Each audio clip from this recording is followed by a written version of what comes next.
মসুরের ডাল টমেটো দিয়ে অনেকদিন খালি ভাবি মসুরের ডাল খাবো, মসুরের ডাল খাবো, খাওয়া হয় না।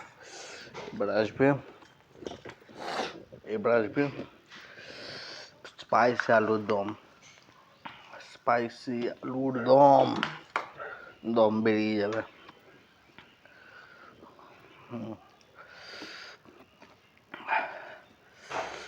খুব গরম। যা হয়েছিল ডালটা,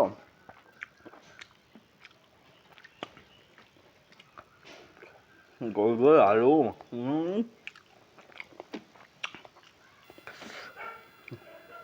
রসুন পেঁয়াজের যে সেন্টটা আলুর দমের মধ্যে ভরপুর আসছে, হেভি লাগছে।